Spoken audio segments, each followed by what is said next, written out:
I will now call to order the THPRD Mid-Year Budget Committee meeting for February 22nd, 2024. Jessica, please take roll. Kafina. Here. Elizabeth Edwards. Here. Chris Howard. Here. Army Minor. Here. Lisa Monteblanco. She's excused. Alfredo Moreno. Here. Miles Palacios. Here virtually. Eva Pink. Here. Carolyn Lee. Here. Natalie Zenner. Here. Moving on to agenda item 2, election of officers. I will now open the floor to nominations for the Budget Committee Chair. I would like to nominate Elizabeth Edwards for chair. With pleasure. I'll second that nomination. Okay, thank you. Yeah. Any other nominations? Hearing none, all in favor, please say aye. Aye. All opposed? All right, I will now open the floor. Do I gavel? Yeah. First time using this. All right, I will now open the floor for to nominations for Budget Committee Secretary.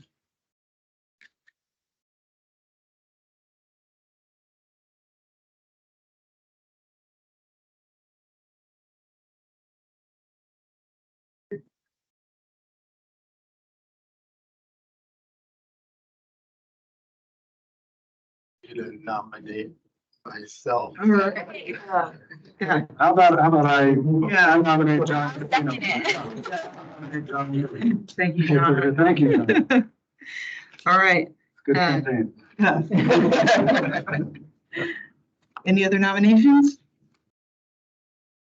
All right, hearing none, all in favor, please say aye. Aye. All opposed? Carries. Next on the agenda is General Manager Doug Menke to provide the General Manager's comments. Doug? Thank you. Well, welcome everyone this evening. This is, of course, the mid-year. A little bit of a look back and a peek forward as well. But from an update perspective, things are still very exciting at the district, particularly with the budget and the planning process. Jared and his team have done a wonderful job of continuing this revised operating plan process, where literally on a quarterly basis, we make adjustments within our operations to ensure that we're obviously well within budget. And as you've seen, there's a lot of evidence of well within budget, but tracking well within expense categories as well, just to ensure that we're managing the monies well. As we well know, the pandemic has done a little bit of everything for everyone, and that's true of public agencies as well. That's true of the Park District as well. So following that on a consistent basis has been critical for the revised operating plans, and we've had good success in doing it. So it's a special thanks to Jared, Olivia, and Cindy, certainly within the finance team of really managing that process well. And it's amongst other activities, one of which is just a small financial software update we're doing. The enterprise, Jared's staff and the IS side heavily engaged. We have a variety of different staff members throughout the district, and we reached a milestone with regard to the software implementation. We've officially retired our formal financial system, and we're now running payables, purchase orders, and more within the enterprise, and it will continue to transition. It's a major lift, as anyone could imagine, to really switch those systems out. And knowing that there was adequate pressure, and knowing our older system was getting old, and the day was running that it wouldn't be serviced anymore. So we accomplished that, and that was great on top of the other tasks, of course. And we're reaching those final stages now. So the target is early 2025 for completing the software switch out. And that'll allow us now to move towards new targets within the IS site, which is replacing and updating, of course, our website and the registration system. So depending on the audience, when I mention registration system, we get applause, but no pressure. But let's talk a little bit about larger undertakings that we're in the midst about now. Of course, all of you, I'm sure, are readily aware we have our local option in front of us. The board voted last month to move that to the voters. And that we'll hear from Holly in a little bit about the local option, the effort there. But we had a pretty significant outreach process with our task force, our levy task force. And the budget committee was represented. Elizabeth was a representative on the committee, and they really did some great work. They asked a lot of difficult questions. They really dove in the process and made great recommendations. And it was unanimous recommendation to the board for a 5-year operating levy. And now the process is literally for the next 3 months now, it's May 21, is the effort of informing the public of what's in front of them. I want to take a minute as well to talk a little bit about our one of our key values, equity, and specifically racial equity. Our staff has done a wonderful job. Equity engagement team, as well as the recreation team, just this week working to grow our Central de Bienvenida program. And this is our hands-on registration process that we utilize for individuals who English is not their first language. So the staff from Garden Home Rec Center specifically, and our equity engagement team on the communication side, partnering for the first time for this hands-on in-person experience at Vos Elementary. So it's the first time we've actually been in a school. And it's part of recognizing the definition of safe place is for the individual that's in front of you, not for my perspective or one of us in particular. And in respect to that, what a great reception. The principal over at Vos literally opened up their offices and allowed our staff to literally take over and get on their machines and move through the process of registering individuals. It's such a positive impact for individuals where they're safe and where they're comfortable and where they are at the elementary site. That's where their children are. So we're able to connect. It's a great opportunity to do that in person and, of course, language specific for their needs. So this is the type of work that respectfully you all help enable. As the budget committee, this takes financing to pull off a show that is attentive. It's intentional in how we approach it. It takes labor hours to pull it off, but it is in fact very rewarding. It's just one example of organizational values that we're able to push into and expand those processes every year. Also, we're going to spend a little time talking about, of course, the mid-year and where we are. I feel optimistic. We've done a really good job of managing the funds in front of us. It's not that we don't have challenges ahead of us, and that's one of the key elements that we'll be discussing this evening. But we know part of that is your support as we deliver on our mission, as we deliver on the promise to provide truly accessible and vital park and recreational services to our community. So I want to thank you for your time this evening as we launch, and Sabrina will begin the process for our district operations update. Thanks, Doug. We're making some notes. We're not too repetitive there. I can just see his slides beforehand. Thank you for being here and thank you for your time. My name is Sabrina Taylor-Schmidt, and I'm the Recreation and Aquatics Director here for THPRD.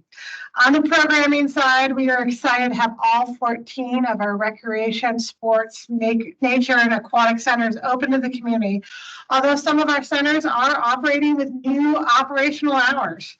THPRD continues our partnership with Northwest Regional Preschool Service District, and we have 26 students placed in our preschool program with over 150 participating in our preschool program. Our mobile recreation program served over 13,000 participants this summer.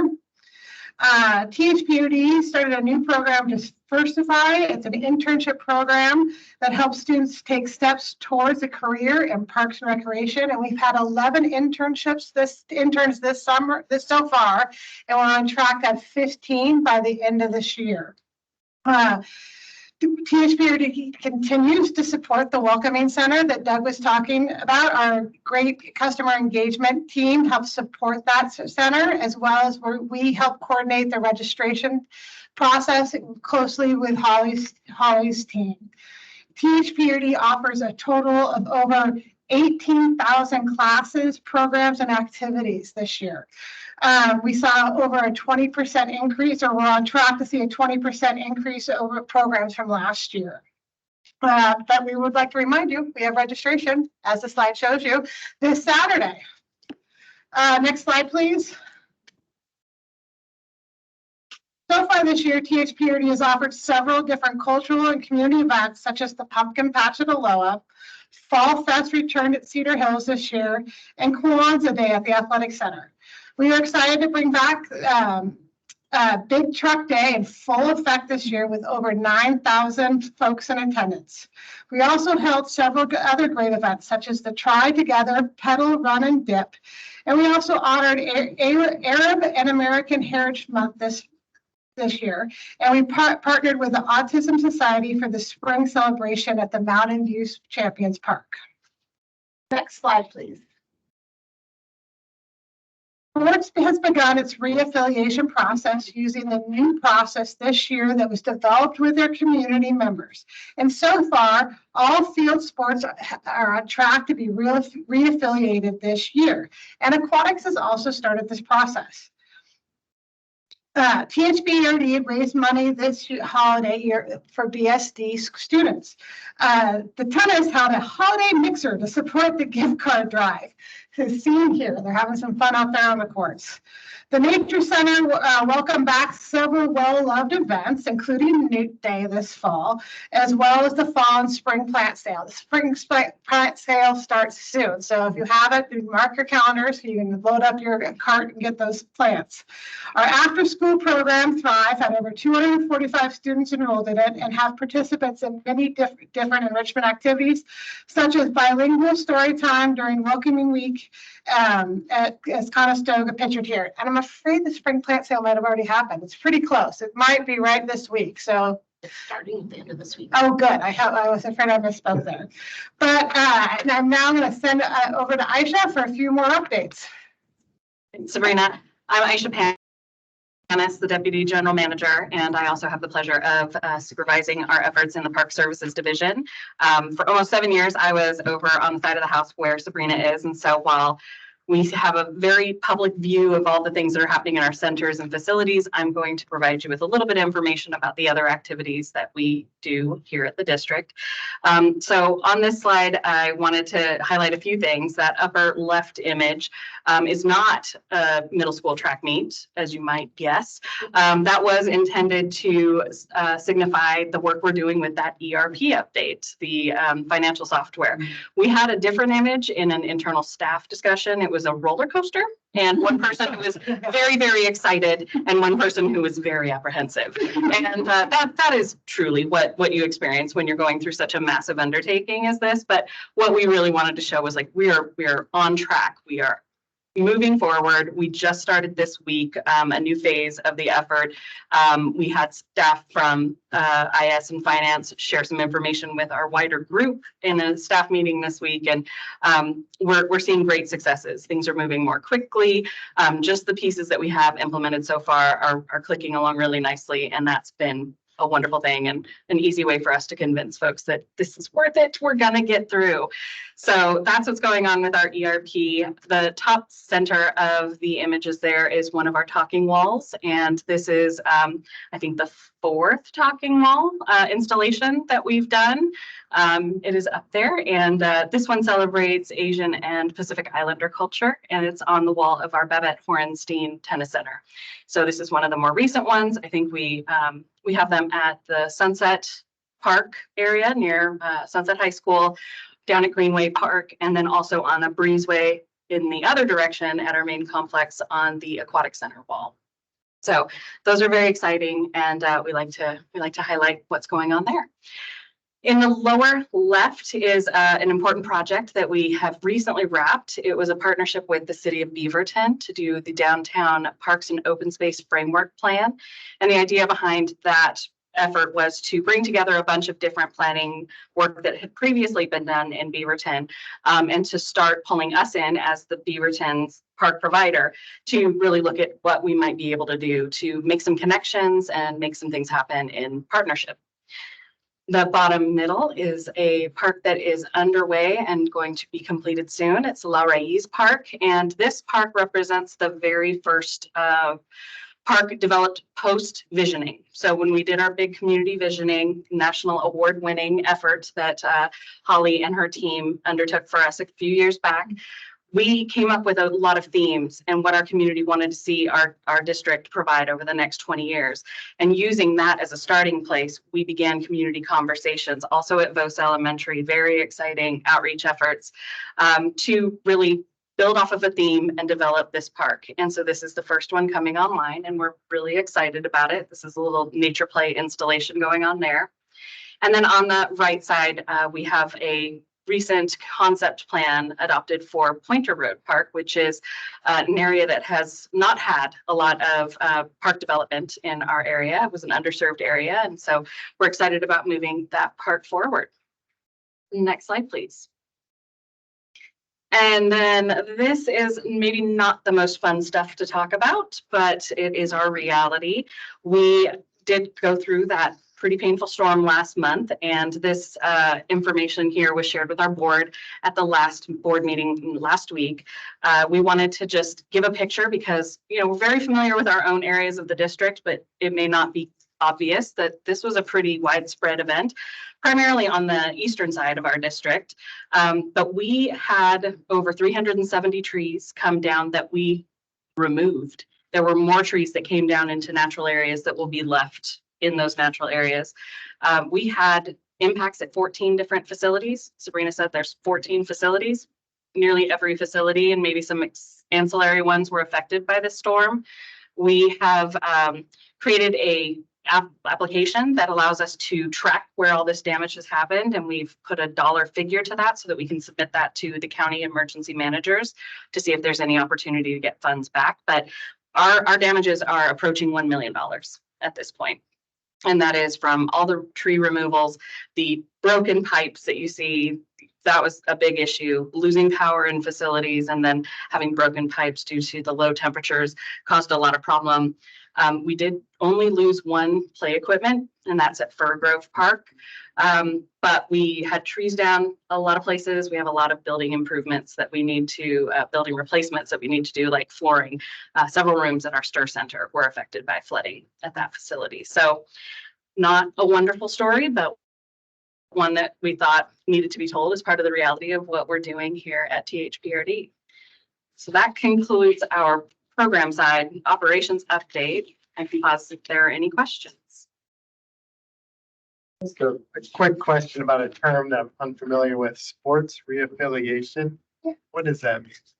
Well, I would love to turn to Emily if she wants to give a more in-depth answer to that question. Our sports manager is online with us. Maybe, if not, I will be happy to jump in there for her. Yeah. I am here. Just have to click all the buttons. Come on screen, unmute. I'm Emily Kent, Sports and Inclusion Manager.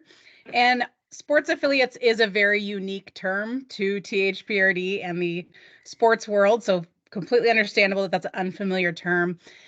Affiliates are groups that we partner with in the community. So baseball and softball groups, football groups, that provide services to the community that THPRD cannot provide. So we provide the fields and the space for them to take their activities. They are our community partner who actually do the registration, find the coaches, and host those activities on our fields. We also have swimming affiliates that use our pools. We have 2 boxing affiliates at Garden Home Recreation Center that use the boxing gym, and then multiple sports affiliates that use our fields throughout the district in the year. Thank you, Emily. That was perfect. You're welcome. This worked out so well. Great. The storm repair money, was that within what was budgeted, or can you talk about that? Nope, it absolutely was not. I will say that. We do have a line item within our capital program each year that covers emergency repairs.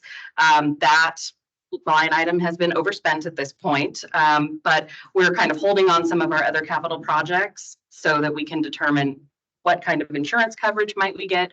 Do we get to have access to any emergency management money, disaster recovery funds? So we may have to capture that and cover it within the capital replacement fund. But we're hopeful that we're going to be able to get some funds from outside.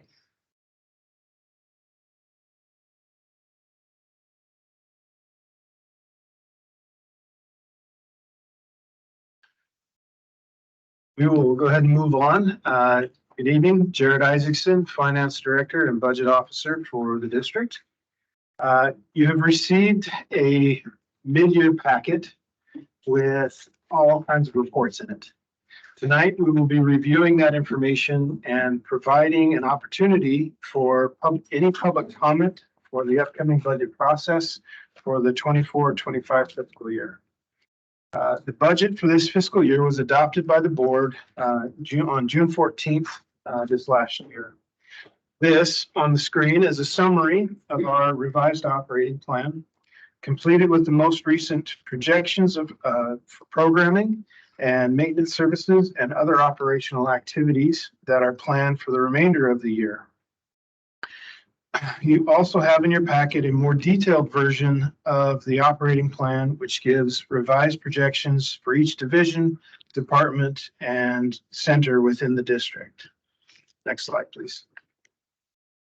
This is a summary of our revenue projections for the current fiscal year as compared to the adopted budget, the revised operating plan, and the actual results for the 2 prior fiscal years. Our mid-year projection for program revenues is approximately 2.7 million less than what was budgeted for the current year. This is still projected to be higher than the previous 2 years of actual program revenue collections. Now, notwithstanding this reduction, we are anticipating collections of interest revenue and property tax revenue higher than the amounts that are in the budget. The combination of the higher property taxes, the collection of interest revenue, and along with reduced spending of programs and capital, this will result in an increase in the amount of cash carry forward for the coming year. Next slide, please. This slide shows the cost of running the district, with recreation services and park services, which includes maintenance, being the largest portion of our spending. Our mid-year projections include reductions to spending in conjunction with the reduced program offerings. Next slide, please. Now, your packet includes a section of revenue and expenditure reports for the current fiscal year that are year-to-date through December of 23. We are not reviewing these reports in detail this evening, but I did want to point out a trend. I'm going to see if this mouse will work for me. There it is. Oh, come back. Right in this area, you see a jump from November to December of expenses for the current year as well as last year. This is a change in timing for our pension contribution. Both last year and this year, the contribution amount was 3.9 million, and this was made in December of both years. Now, this is it is a shift in timing. It used to be near the beginning of the year, and we decided let's not do it then, but let's wait till we get the majority of our property taxes in November, and then have sufficient cash flows to fund that payment in December. It does even out across the year and does not result in any overall increase in spending on the annual basis. And with that, we will pause for any questions that you may have on the financial data or anything else that has been discussed so far this evening.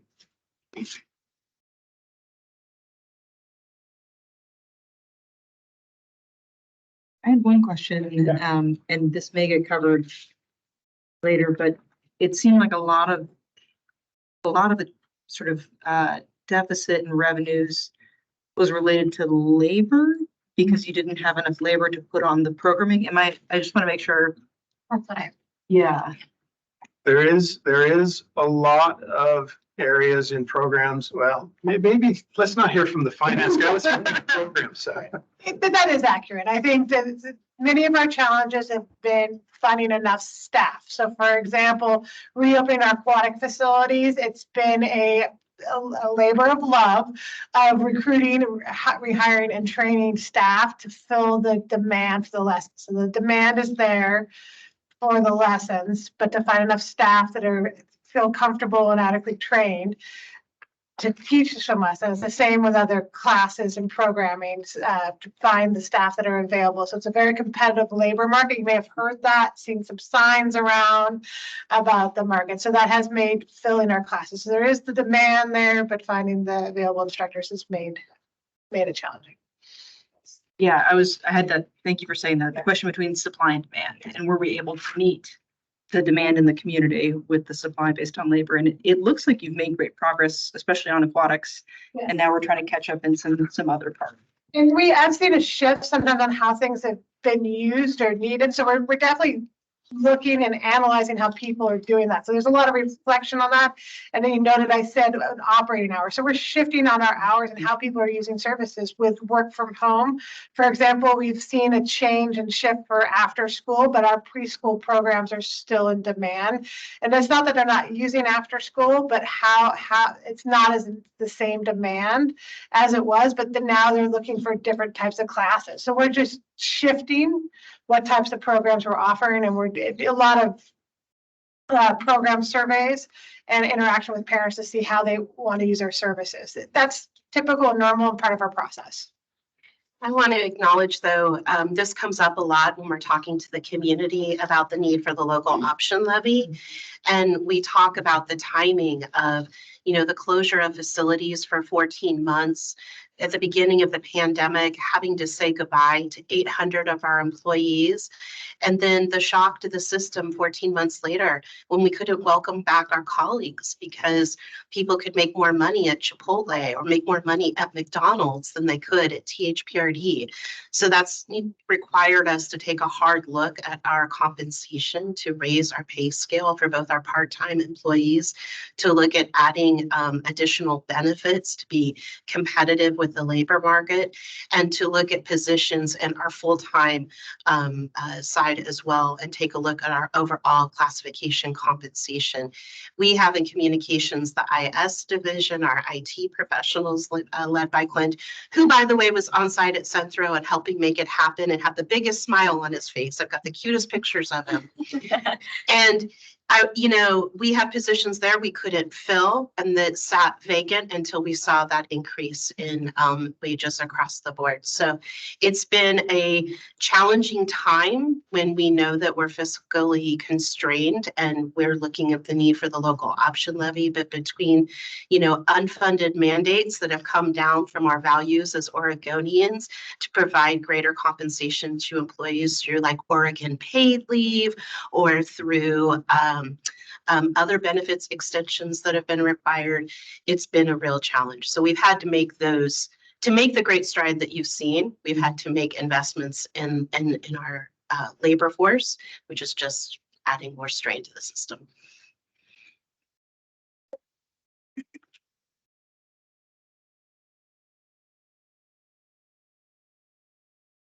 If there are no other questions, I believe I'll turn it over to Holly. Or, nope, I was think wrong. that's me. I should. Unless you want to. Okay. So as Doug mentioned, this is our opportunity to look back at what we've done so far this year, but also a peek forward. So the capital update's a great opportunity to highlight some of those things. We wanted to share some updates about projects that we have completed, being a little over halfway through the fiscal year. So on the screen, you'll see some images of paving projects that we've completed. We have the north parking lot at the Howard M. Turpinning Recreation Complex. So up by our skate park, there is a large parking lot. We were not able to do the entire parking lot, but we were able to do the section that included some of our ADA parking spots, which is great. And it's a much nicer surface up there these days. We also were able to install some electric chargers, our first staff-oriented, fleet-oriented chargers, and those are at our Fano Creek Service Center. These are really important because we also have our first fleet of electric vehicles, our vans. We have 2 that serve our building trades team, and so they use those to run around the district fixing things at different buildings, and then 2 are rec mobiles that we use out in the community. We also did some sprucing up at Conestoga Recreation and Aquatic Center. There's an image there on the screen. It was a little more yellow. So we've got this nice new color, and we're able to do some signage upgrades at that facility as well. On the next slide, we have a few more completed projects, and I live in the area near Garden Home Recreation Center, and I annoy my family every single time we drive by it by saying, look at that roof. Doesn't that look great? Because it didn't for a lot of years. It was very, very patchwork. And so it is lovely to be able to point out that work. Last year, we did some work to fix the flat roof in the front of the building where the offices are. We did some seismic upgrades, and then we were able to, and we got a great bid to do the back portion of the building along with the gym roof. So it does look really, really nice there right now. And we also did some upgrades along the western side of the building to fix some windows and do some repointing on our brick. We also got to repave our Jackie Hewson community garden. This is it was an old driveway with an old garage out there on the property, but we have a very robust community garden and lots of folks that like to bring all their equipment out and do work. So having a new surface for them to unload and load is very helpful. On the next slide, we have some work that's underway, and also at Garden Home, we have started the work to replace the boiler. We ordered the boiler many, many months ago, and we will be waiting many, many more months to get the boiler. So we're hopeful that some movement will happen possibly this fiscal year, but it may end up moving into next fiscal year. The boilers take quite some time to manufacture, as it turns out. So we also, in more internal spaces, we have invested some funds into converting our spaces to better serve our new workforce. Prior to the pandemic, we were really bursting at the seams and having a hard time accommodating all of the staff that we had. Since then, we've had a lot of folks that go more remote, and so we're trying to make the best use of the space we have so that we don't need to make a choice to expand necessarily. So we have created spaces for people to flex in and out of. We have created hybrid conference spaces so that we can have meetings for both people that are in the office and outside. And so this has been one space at our Fano Creek Service Center that's been great because teams that might work primarily in different places or remotely can come together on a certain day and do a bunch of work planning and meet with each other, and then they have all the things they need to work remotely if that's necessary. So that's been a very important investment that we've made in making sure that our folks can be as productive as possible. On the next slide, we have a couple of updates regarding our system development charges. These are, again, those that are charged in result of development. So as folks are building new houses in our community and new commercial buildings, we need to expand our system. And so these funds can only be used on capacity enhancing improvements. So I mentioned earlier, La Reyes Park there on the left, that one is going in, it's off of Lombard Street, kind of south of Central Beaverton. And then Abbey Creek Park Phase 2 is a park that's in the North Bethany area of our district. And there's been some improvements to that site. There's the field, there's some play equipment. This is the next phase of that work. And so that was developed in conjunction with community outreach and engagement. And the next slide is an update about our bond program. And this is one of 3 remaining projects out of that entire $100 million bond passed in 2008. This is our Mountain View Champions Park. The park itself was built, I think, 2016, 2017. And this is a piece of property that we acquired once that planning had already been underway. And so we looked to ways to incorporate it into the design of the larger park. And what we have here is a multi-purpose sport court that can serve a couple of different interests. Futsal will be one. We can do other activities out there. So that is one of the remaining three. The other two are natural resource enhancement projects. So I think that brings us about to the end there. Oh, no, just more surfacing ones to talk about here. So we have over 100 tennis courts across the district. And so each year we do earmark dollars to go out and do resurfacing at these sites. We repair cracks. We do new color coats on those surfaces. If we're able, we will line it for both pickleball and tennis. So we have 3 different sites that are going to get upgraded and spruced up this year. And then we also have a package of paving projects that we do each year as our asphalt degrades around the district.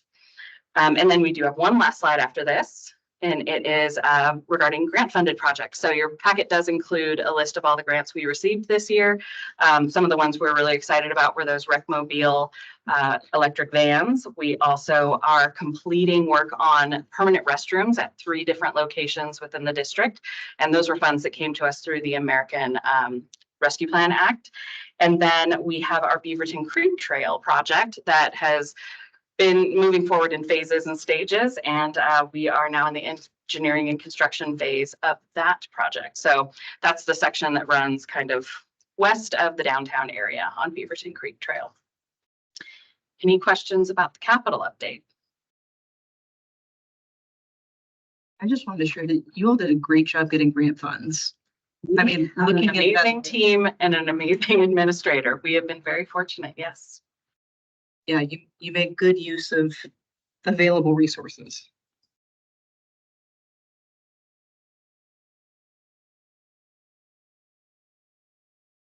Right, and I think it does now go to Holly or Levy. Now, if you saw Sabrina whisper at me, she was laughing because here's the deal. I'm good at what I do.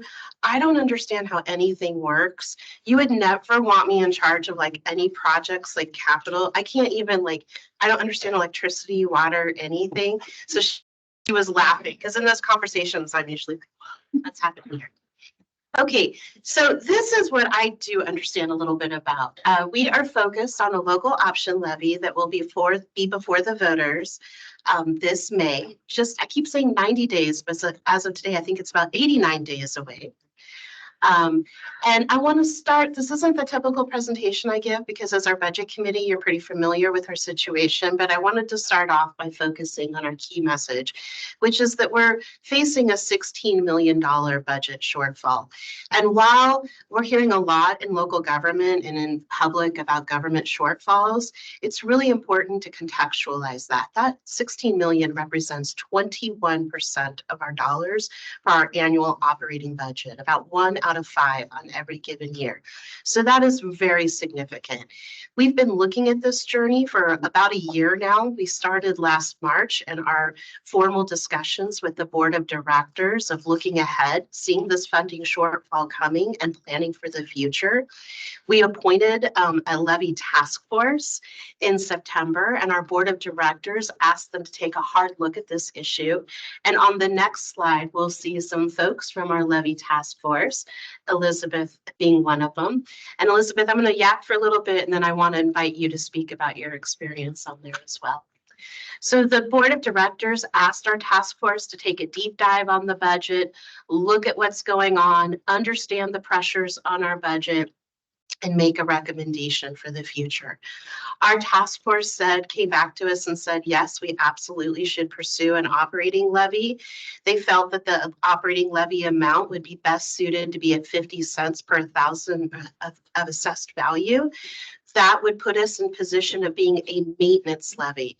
And our message to the public is at this funding level, it allows us to maintain THPRD services as they exist today.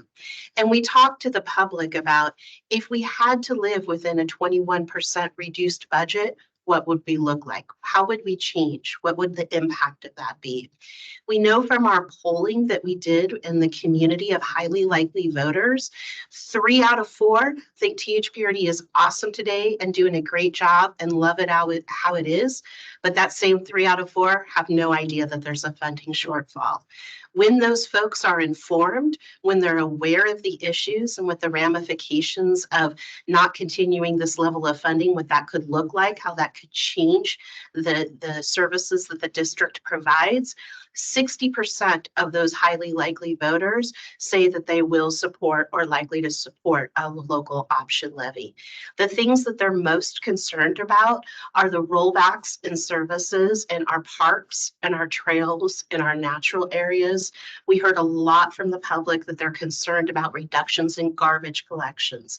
They don't want to see neighborhood parks only visited once a month or every other week. They want to see the maintenance levels that they're used to maintained. They don't want to see restroom closures throughout the district. They want to see those restrooms open and available to the public. There was a lot of discussion in the task force about concern of the rollbacks in investment in capital replacement. And we had a member of our task force who lives in this community. His wife is an elementary school principal in this community, but he professionally in his day job works for Portland Parks and Rec. And he talked about when Portland Parks and Rec went through these similar types of cuts, how that was devastating to their park system and how they haven't been able to keep up on the quality of their properties since implementing these types of cuts. So that was very impactful discussion in the task force. The public opinion survey also told us people are very concerned about the potential of having to say goodbye to our after-school programs, our preschool programs, and that people really want to see facility hours opened and maintained. They don't want to see a closure of facilities as we would have to contemplate without a local option levy. I want to say before Elizabeth chats, this task force was awesome. These folks really, truly reflected the community. They knew THPRD services in and out. We had people in the task force who said the trails saved my life during the pandemic. We had people who said my kids are in your programs, whether it's preschool, after school, youth sports. We had Margaret Robinson, whose mom, Virginia, was our 4th board member in our history. And Margaret was 10 years old when she would sit at her kitchen table with Elsie and her mom, and they were dreaming big in the mid-50s to form THPRD. And Margaret went door to door with Elsie and Virginia and walked as a 10-year-old. And Margaret said, I want to be part of this task force because I want to see my mom and Elsie's legacy protected. And that was just really cool. So Elizabeth, I want to put you on the spot to talk about the task force, if I may. Sure thing. And you covered obviously the highlights. I think a few things that I would just follow up on. One of the reasons why I was asking about supply and demand is we spent a lot of time during the task force discussions about, okay, well, but again, what happens if we have to have cuts? And when you start cutting employees, you start cutting programming, and you just end up kind of chasing your tail. You don't really get the gains out of it. Because then you start losing revenue, right? And it's this downward spiral. The conversation around sort of keeping up with maintenance and sort of not having the message to the community and not being victims of THPRD's own success, right? When things look like they're all going well, it doesn't feel like the time to kind of come to the rescue because we see other parts of the region really suffering, right? But if we can prevent that from happening and get ahead of issues. And I think one of my big takeaways from my time on the budget committee and just working with THPRD is that this is a very planful group and you don't want to let things fall into disrepair. And I think we saw that planfulness and awareness of, okay, in order to continue to fulfill community expectations, this is what it looks like. And also doing that within the confines of what is achievable, right? You want something that voters will and our community members will approve and not balk at because we're candidly in a fairly anti-tax environment. It's a difficult environment to be going into.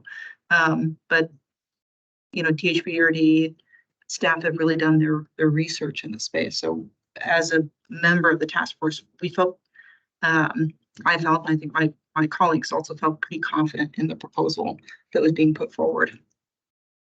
Thank you, Elizabeth. I do want to acknowledge, and I think it's important for the budget committee to be aware, the task force did have a fourth recommendation. So these were the 3 questions that the board of directors asked the task force to answer. But looking ahead, the task force said we have a 4th recommendation, which is when it becomes time to think about replacement of the 2008 bond measure, we really want to see THPRD focus on capital replacement and prioritize investment in capital in that bond measure. So we have taken great note of that, and that will not be lost as we look to the future as well. So thank you. On the next slide, I want to talk a little bit about our work to inform the public. So last week, I was talking to the board of directors and said, we are working on and have scheduled about 45 public meetings that we're going to be attending, groups we're going to be speaking with. As of today, I can say that number's up to 58 and growing. There were just 15 between last week and this week that have happened. So if I look tired, there's a little bit of a reason. But all that to say that we are doing our best to get out into the community, to get to as many community groups as we can. Doesn't matter the day, doesn't matter the time, doesn't matter the weekend, doesn't matter if it's a holiday. If we've got a community group that will meet with us, we're going to be there. And Elizabeth is right on. I've been doing community engagement work in this county, in this area for my entire career, and I've never seen the tax sensitivity and the rhetoric and the concerns that are out there. But I can tell you our story is impactful. People understand it. And I'm spending a lot of time talking about the historic history of how tax structure works in Oregon. So we spend about 2 slides talking about Measure 50 and its lasting impact and how that has set the stage for where we are today among all other pressures on our budget. And it's a very important piece of that discussion. So we know that we've got to get our message out. These are some examples of banners that will be I'm calling them banners, but they're more like posters, but they're printed on vinyl material. You are not going to be able to walk down a THPRD facility without these puppies being in your face. They are going to be everywhere. Every facility has got about 20 of these that have been delivered to them and are being hung on those walls. The intent was for them to be a mosaic. I didn't want it to be like a normal banner that you kind of see and walk by and becomes awash with everything else. We wanted to go with our bloom colors, so everything has a frame, it comes back. There's a consistency there that you're like, oh, this is telling you a story. And then every picture tells a different story of what the levy will help fund, because it's an operating levy. It funds our everyday actions. I can tell you in talking to the public, I've had some cute conversations with people where they kind of remember the 08 bond measure. So they're like, where's the fun stuff to vote for? Where's my new park? Where's my new... No, you're not getting new. This is funding what we do every day. So we've got to tell that story. So we've got pictures of people changing out garbage. We've got pictures of people cleaning inside a restroom. We've got pictures of our maintenance professionals out in the field and all their different aspects. We've got wonderful pictures of our Thrive kids, of our after-school program participants. And we're strategically placing those images by their associated use in our buildings so that we know that the patrons who use those types of activities, it will really catch their attention. This is just one thing we're doing, but I think these are really cool and they're going up this week. So we're doing those public meetings. We're doing these banners for all of our facilities. We have a robust digital advertisement strategy. So we're really leaning into our own social media channels, our own distribution that we do as an organization. But then we're also relying on paid boosting and doing paid boosting of advertisements. And we're being very strategic to make sure that those ads are going to the highly likely voters that are most persuadable and are most interested in hearing this story.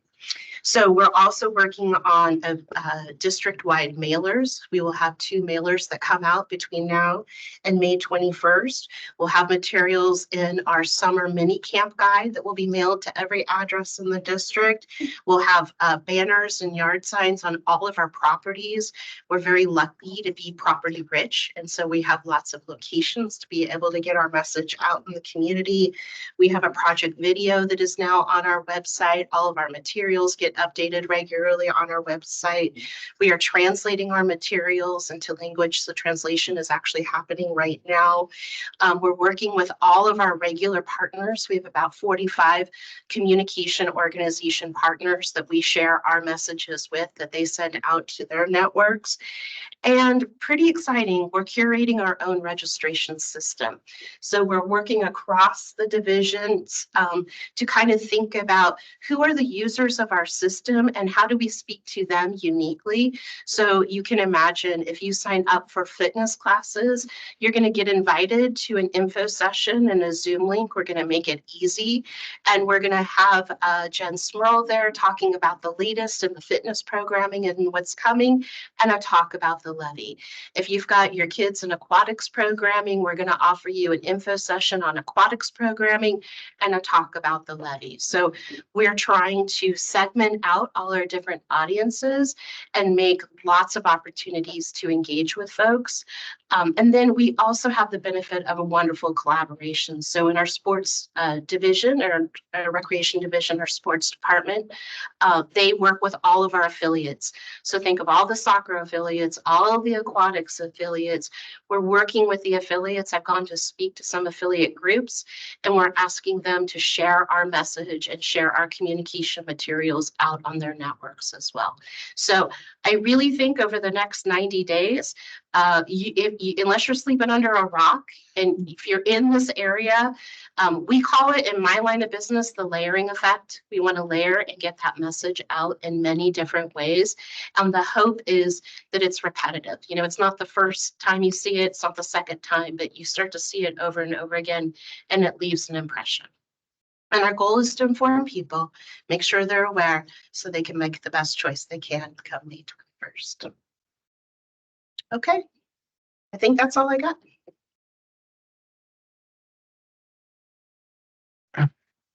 Oh, did you have a question? I didn't, I was waiting for a slide that said questions. And this is coming from a place of naivete rather than questioning, but I'm trying to like look at the, you know, the projections and the operating budget and like this slide here and see where the $16 million shortfall is like expressing itself. And I'm not sure I'm connecting the dots between like, you know, the budget and like where that $16 million is not showing up. You're not going to find it in the mid-year packet. Okay. If you turn to the current year budget document, and I should have brought mine, in the very back, there's some supplemental data. And I want to say page SD5, right around in there. There's a 5-year projection that shows the current year budget and then projected out 5 years. And you can see the tapering where our capital outlay goes to 0. And then after that, we start cutting in our materials and services. And that is just reduced year over year because personnel services are one of those things that if you don't continue to pay your staff, you're not going to have staff to run the programs to generate the money. Like Elizabeth said, you're chasing your tail. So that's where you'll see that shortfall in the budget. Gotcha. Prospective shortfall. Yes. Okay, thank you. Appreciate it. SD6. Oh.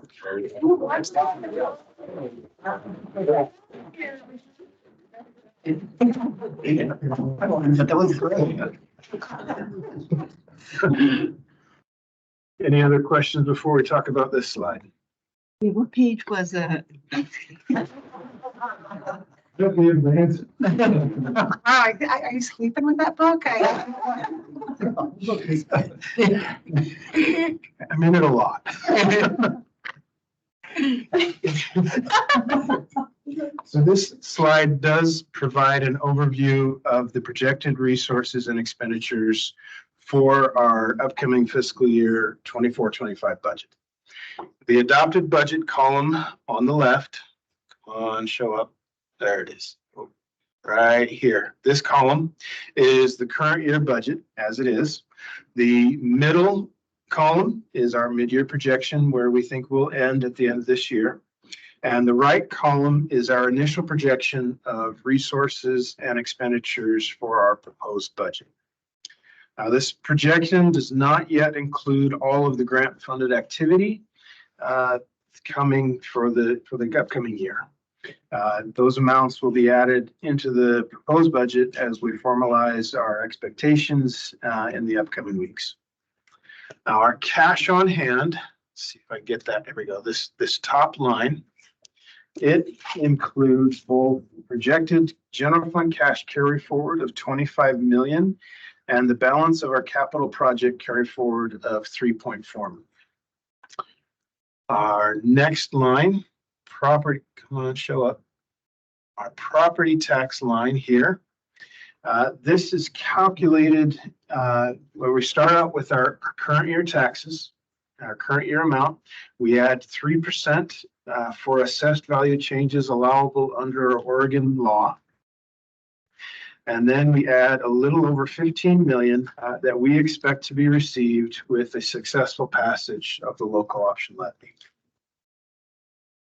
Our programming resources, here we go, this line, they are being projected at levels relatively consistent with what we expect to collect in the current year. Now, this is a change from what we have done in previous budgets, but we feel that it's important to adjust our program revenue to what we believe we will actually collect.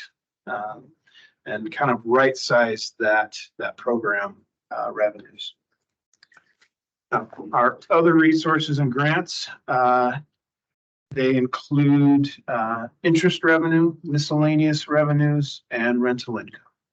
Now, like I said earlier, we are continuing to evaluate our projected grant resources and we'll add those into the proposed budget.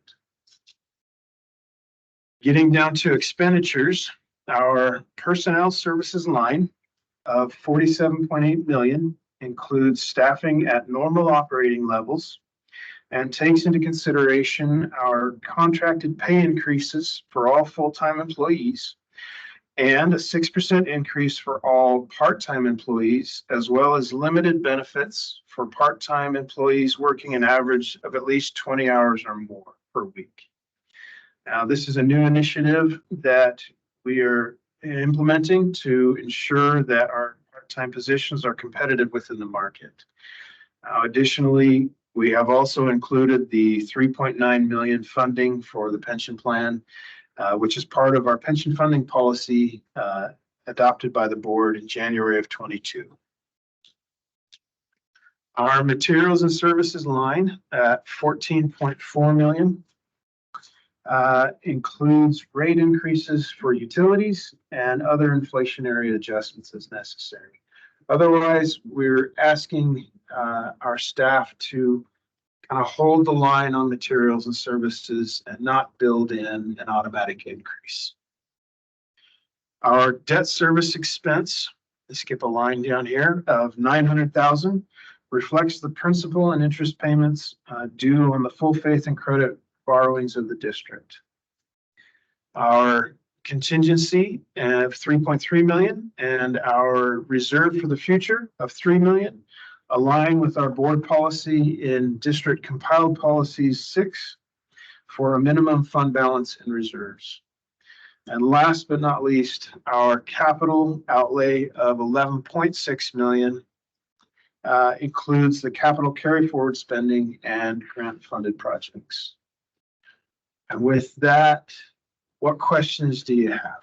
Not only on financial data, but anything else that we've discussed this evening. Materials and services and not accepting increases. What is that based on and what does that affect? That's a great question that I didn't bring the answer to. We did look at what amount of savings that would provide to the district. There was, in years past, we have provided an annual increase of 6 or 7% automatic to all materials and services. And then we would go in and we would look at utilities and what rates we actually anticipate paying, and we would adjust accordingly. We'd look at credit card fees and we would adjust according to what we were seeing from those. We would take input where staff were seeing greater increases on supplies, like dog bags, and things along that line, where we would build in extra above that automatic inflationary number. And this year, in anticipation of that shortfall, we did make that decision that unless there's an outside factor influencing the cost, we're going to hold that line. And I have that number in the office and can provide it to the budget committee.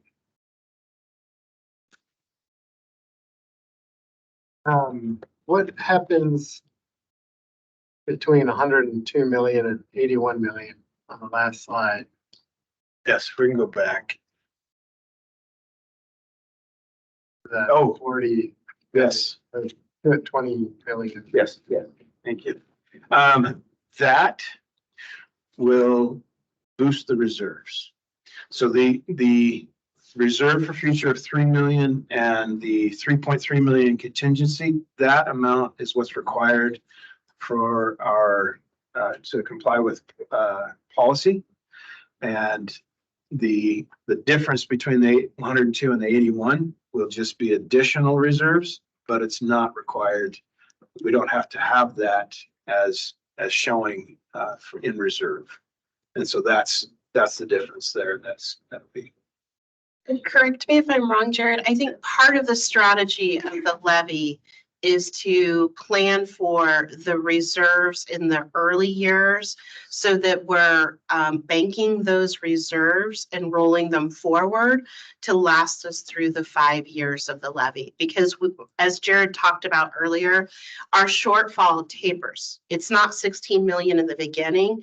It ends up being 16 million. So by enacting the levy this year, if it's successful, we're able to take that extra funding from the early first couple of years of the levy to smooth out expenses for the 5 years, so that by the end of the 5 years, you're not going to see that type of rollover, and it gets us through those 5 years. You're going to see in your April meeting, much more details. You'll see that was it page 5 or 6 in the end? 6. See the 5-year projection. That's when you'll really recognize the impact that the levy will have, and conversely, if it doesn't occur. Okay, I think I get it. The shortfall, the revenue inputs are not, in line with each other. They're meeting each other. More revenue, shortfall, or shortfall, less revenue. Gotcha. Thank you. I appreciate it. I think the other thing to keep in mind is that it's not a foregone conclusion that it'll pass, Boy. right? I just think we should have kind of a sober moment on that. And they still need the budget to balance for this year, regardless of what happens at the ballot box. Appreciate it. Thank you.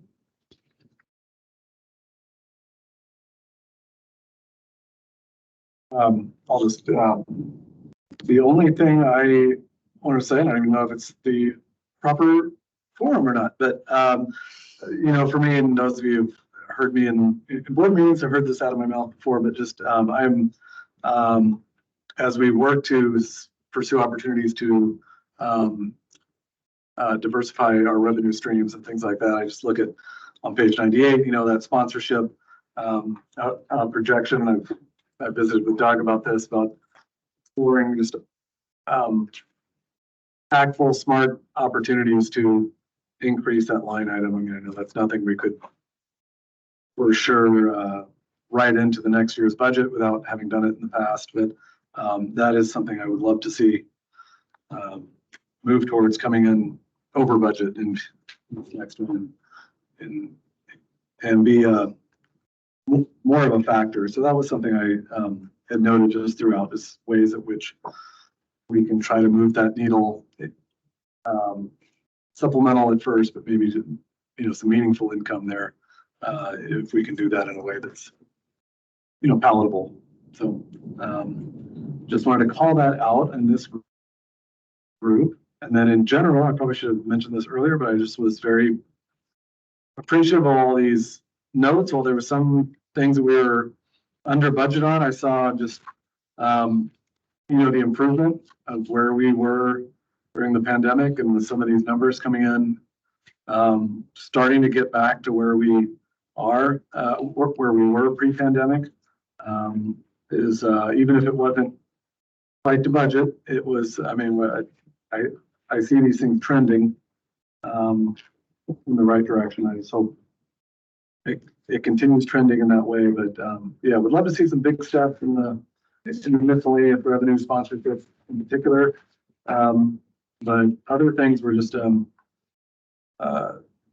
very optimistic that would be where we were at. So I just wanted to shout out the staff and all the efforts that you've made to get claw back up that hill. So bravo, as I wrote on one of them on tennis. Bravo.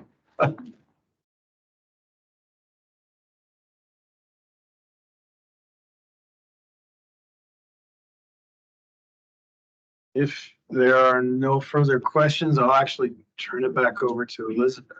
Okay. That means it is now the time that we set aside on our agenda for public comment.